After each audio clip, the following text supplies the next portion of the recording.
senhor diz que o bolo brasileiro está crescendo com fermento na base. O que é isso? Como é que a gente explica essa imagem? Quer dizer, é preciso dizer o seguinte, quer dizer, a desigualdade brasileira, assim como a latino-americana, ela é muito grande. A América Latina é o continente mais desigual do mundo, os países dentro deles, mas ela está em queda. Então a distribuição de renda, para você ter uma ideia, nos últimos 10 anos, a renda da metade mais pobre cresceu 580% mais rápido do que os 10% mais ricos. E isso aconteceu durante 11 anos consecutivos, entrando no 12º ano, é algo... Eu nunca apostaria isso. Acho fascinante. Acho que a gente realmente, acho que a sociedade brasileira está de parabéns de observar essa cena. Ainda, a desigualdade ainda é muito grande.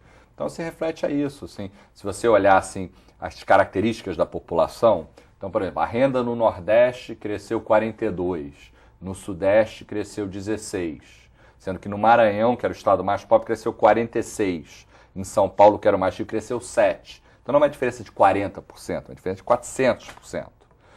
A renda no campo cresceu 49%, a renda nas periferias está crescendo mais, nas favelas cresceu 42%, nas metrópoles 16%. Aí se você olha assim, mulheres 38%, 2 vezes mais rápido que os homens, a de pretos e pardos 2 vezes mais rápido que de brancos. Então, de alguma forma... Tá tudo mudando muito, né? Mudando, as cartas estão sendo reembaralhadas. E o que é essa nova classe média? Porque tem saído várias matérias na imprensa tentando fazer um retrato do que é essa classe média. Fala-se muito de consumo de celulares, de TV a cabo, mas também tem outros elementos aí que sustentam isso, né? A própria carteira de trabalho. Exatamente. Quer dizer, eu acho que existe talvez uma visão um pouco consumista da classe média como um bem de consumo, onde você, vamos dizer, vai desovar os seus bens de consumo numa época de crise, de demanda generalizada no mundo, onde a própria elite brasileira, como eu disse, a renda não está crescendo muito, então a busca de novos mercados. Mas eu acho que a nova classe média é muito mais do que isso. Ela é o brasileiro subindo na vida porque estudou mais.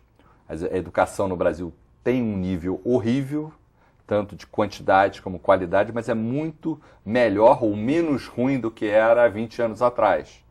E se a gente está querendo entender o surgimento de uma nova classe média, o crescimento, a gente tem que olhar para o crescimento das coisas. Eu acho que muitas vezes a gente fica olhando muito para a fotografia e não compara fotografias, não tira o filme.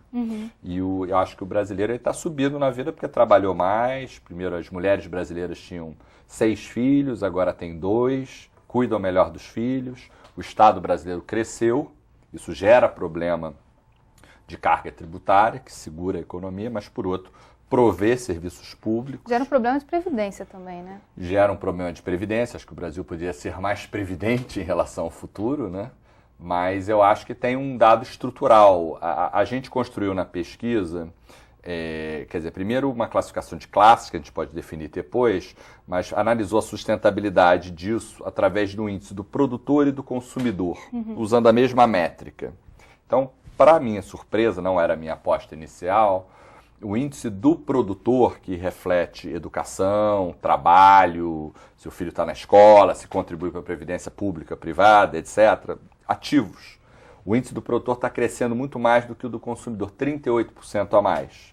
Então, o brasileiro, talvez ele possa parecer um pouco a imagem mais cigarra do que formiga, no sentido de que ele é otimista, individualista, etc. Essa é uma característica nossa, mas a gente está sofrendo uma metamorfose.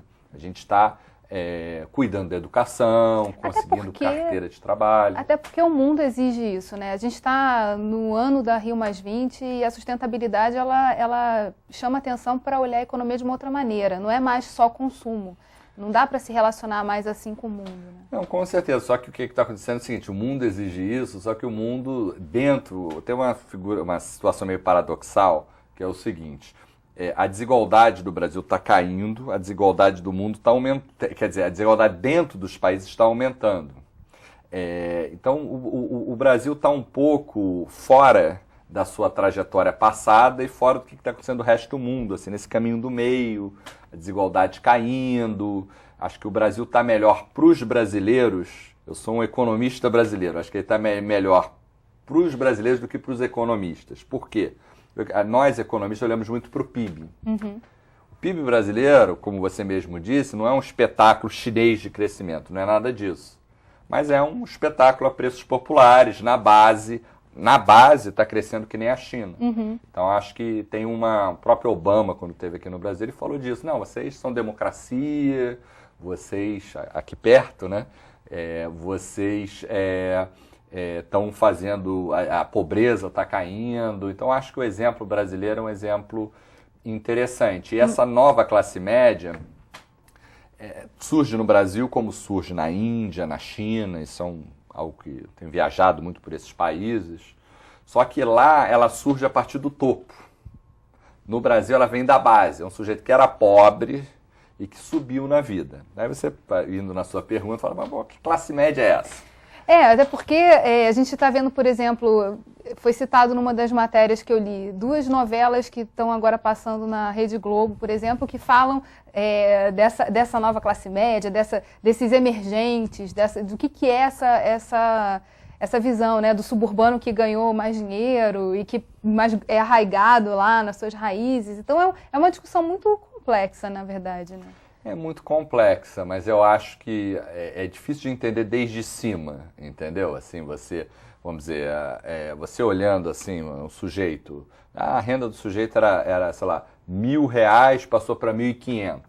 Aí você olha e fala, poxa, mas esse sujeito está com uma vida bem ruinzinha, tal. O sujeito que via com R$1.000 e se virava bem com R$1.000, 1.500, ele consegue fazer muita coisa.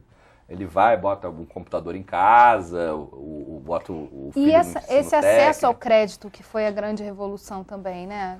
Eu acho que sim, acho que é Você um poder componente pagar em importante. várias parcelas. A taxa de juros no Brasil é muito alta. Assustadoramente alta. Perigosa, não é tanto o endividamento.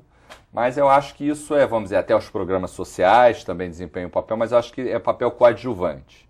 Os protagonistas, a educação, o trabalho, são fatores muito estruturais que, como ainda, quer dizer, tem boas e más notícias. As más notícias é a seguinte: o Brasil ainda hoje, depois de todas essas melhoras, é um país cheio de problemas. Educação, informalidade, etc. Só que, como ele tem problemas, ele pode continuar melhorando, como vem melhorando. Porque eu acho que o Brasil está numa espiral. A gente foi uma sociedade que sempre muito desigual, e a desigualdade era quase uma constante da natureza. E há 11 anos, por várias razões, começou a mudar e a coisa começa... A nova classe média pode ser assim, a locomotiva de uma transformação um pouco mais rápida desse quadro da economia, desse novo crescimento? Pode ser, mas quer dizer, o que eu acho que é importante é o seguinte: às vezes a gente tem uma certa impaciência, eu estava num debate outro dia, e me perguntaram, mas quando é que o Brasil vai se tornar Espanha, por exemplo? Na verdade, que a Espanha está ajudando, eles estão vindo na direção de lá para cá. Né? Mas então, vai demorar de qualquer maneira, vai demorar. Só que vamos aproveitar a viagem, que a melhor fase da viagem é essa, que você está se desenvolvendo, só que na base, porque o que está crescendo no Brasil é o Brasil antigo, o Brasil que ficou para trás, herança escravagista. Entendeu? O Brasil que tinha essa desigualdade amazônica, e o pessoal lá de Bahia um pouco assim, quais são as profissões que estão pagando mais, crescendo mais, ou seja, não pagando mais? Empregada doméstica, civil. Peão de obra, o engenheiro está crescendo, mas é o peão de obra. São pessoas que estão tendo o seu trabalho reconhecido, valorizado. Vamos dizer, o filho de um peão, ele não quer ser peão. Porque está chegando no ensino médio, etc. Então, para você conseguir atrair mão de obra para lá, você vai ter que pagar bem. Aí os empresários chiam, mas, peraí. Então, mas é o Brasil. O Brasil não é, nesse sentido, o país do futuro. O Brasil é o país do passado. É um país que está... Porque muitas vezes a gente quer chegar a lugares e a gente não reconhece o nosso ponto de partida. Então, o Brasil, acho que de alguma forma, a gente está partindo de onde a gente estava, de onde... 50% da população brasileira estava, que era na Índia pobre. E só que o lado indiano da Belíndia cresce tanto quanto a Índia cresce hoje, enquanto o lado belga está tão estagnado quanto os países europeus. Então realmente o caminho do meio ajuda a tornar mais sustentável, pelo menos. Ajuda. É importante ver, quer dizer, para quem, né? Eu acho que, vamos dizer, se eu chegar assim para as pessoas da elite, que eu faço parte de alguma forma, tenho boas e más notícias. As boas notícias é o seguinte: a desigualdade caiu.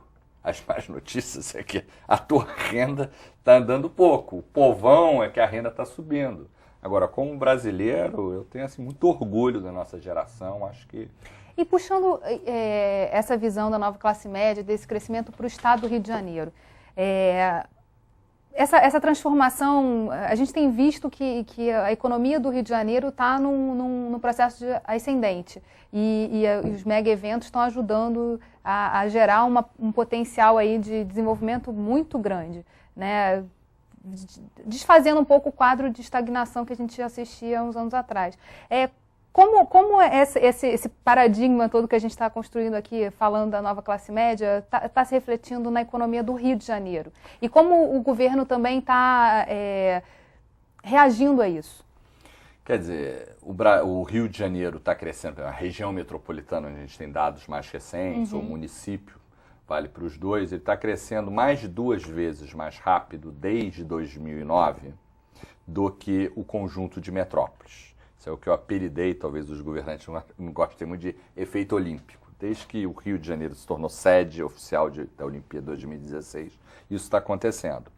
Agora, uma coisa que a gente tem que tomar muito cuidado é que é um processo que ele tende a favorecer a indústria, a atração de indústria, os próprios mega-eventos, etc., pré-sal, mais quem tem qualificação. Então, e a gente vê isso nos dados, a desigualdade do Rio de Janeiro está aumentando um pouco, enquanto a do Brasil está caindo.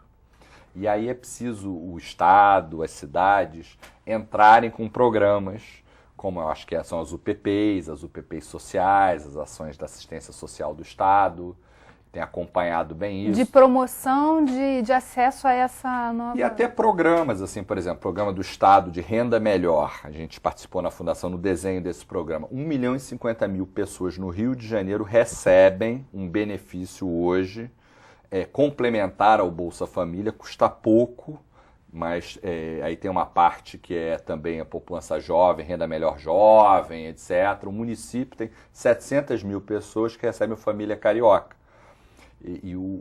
Todo o Brasil, por exemplo, você tem 400.000 famílias em programas desse tipo com o Estado. O Rio de Janeiro é quase 70% desse movimento. Então, o Rio de Janeiro está fazendo política social ativa. E sobre a consequência dessa política social, a gente vai falar um pouquinho mais no próximo bloco. Não saia daí, Rio em Foco aqui, política e economia caminham juntas.